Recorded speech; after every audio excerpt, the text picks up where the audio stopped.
I have felt as if I've been kind of shot out of a cannon. I am heading off to New York City, and there I'm going to have a really busy but exciting schedule. What does it mean? I'll also be doing a few photo shoots, also a little bit of press. Amanda Gorman is on the move. This 23-year-old recent college grad and author is now America's latest it girl. Her words captivating the nation at this year's presidential inauguration. When day comes, we ask ourselves, where can we find light in this never-ending shade?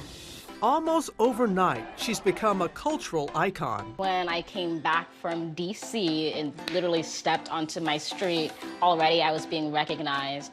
From talk show appearances Please welcome Amanda Gorman. to gracing the cover of Vogue. So right now I'm doing hair and makeup for a cover shoot that is today. To being the first poet ever to perform at the Super Bowl.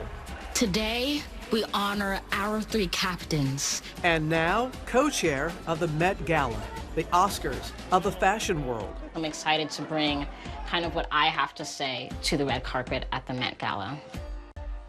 She's a fantastic subject and so poised and in control for a person of her age. I think if you want to say coronation, I think that's a perfect way to sort of really describe the ascent of Amanda Gorman. I cannot wait to talk to you. Oh, wow. I've been looking forward to this.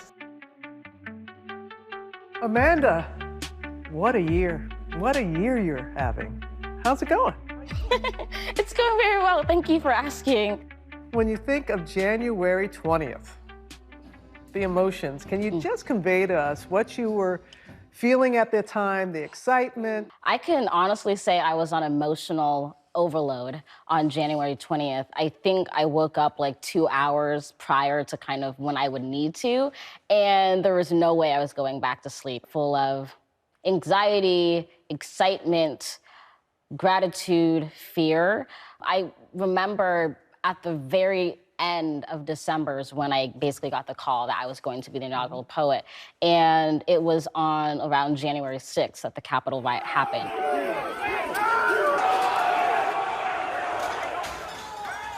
It added a type of kind of fire on high quality to the urgency of this poem being written. Mr. President, Dr. Biden, Madam Vice President, Mr. Emhoff, Americans, and the world. So this is what you wrote. But while democracy can be periodically delayed, it can never be permanently defeated. In this truth, in this faith we trust, for while we have our eyes on the future, history has its eyes on us. Did you know that we as a nation, we were in need of healing at that time? Absolutely. I can also say I was in need of healing. A country that is bruised but whole, benevolent but bold, fierce and free.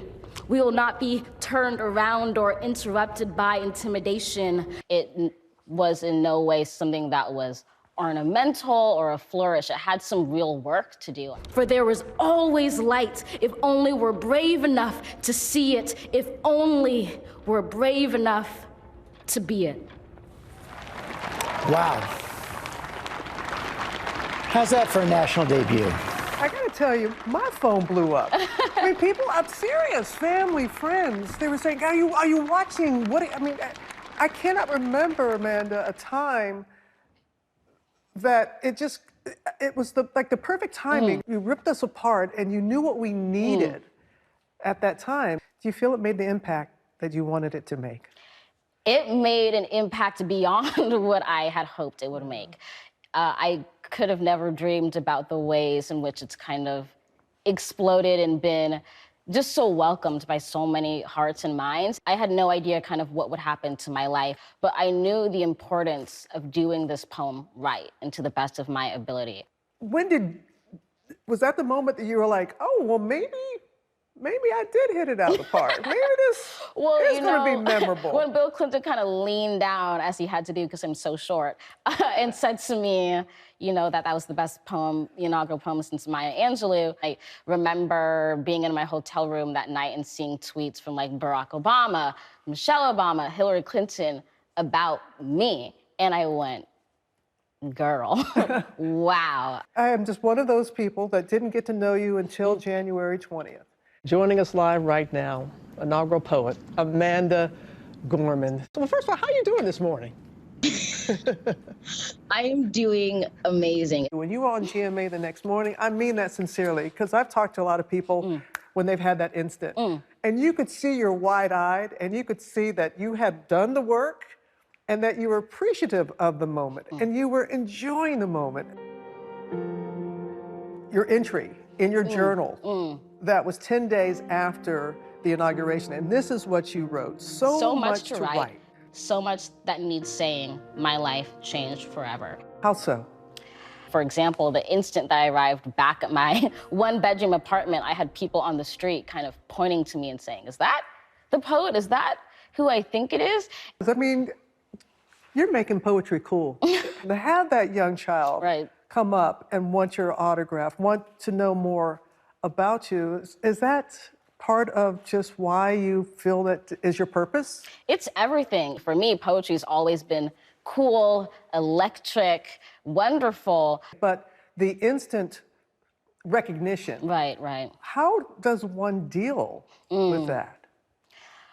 Well, I'm very fortunate in that I have a mentor in Oprah Winfrey who's incredible. And I was talking with her about it, and she mentioned, the fact that so many people recognize you, come up to you, say these things to you, means that your poem worked, that you actually did what you showed up to do. I showed up and I did the work, and the work is now working on its own, if that makes sense. I love to write poetry that continues to have its own energy and momentum beyond me. I heard on the street, everybody was approaching you. Everybody wanted something of Amanda Gorman and wanted to pay you for it. And that you have turned down millions, because it just wasn't right for you. I know that's going to be hard for some people, at your age especially. How do you make those decisions and going like, you know what, thank you, but no, not for me. I just try to be very intentional with how I conduct myself and my spirit in the world. It always has to come back to here, and I think what speaks from heart to mind. Intentional. Has there been any downside to what has happened so fast in many ways? It brings a lot of pressure, a lot of kind of microscopic attention to who I am. But I wouldn't consider it a downside, because I'd rather be under that microscope so other issues and people can be seen through me than to remain invisible and render those people voiceless as well. Hi, everyone. George Stephanopoulos here. Thanks for checking out the ABC News YouTube channel. If you'd like to get more videos, show highlights, and watch live event coverage, click on the right over here to subscribe to our channel. And don't forget to download the ABC News app for breaking news alerts. Thanks for watching.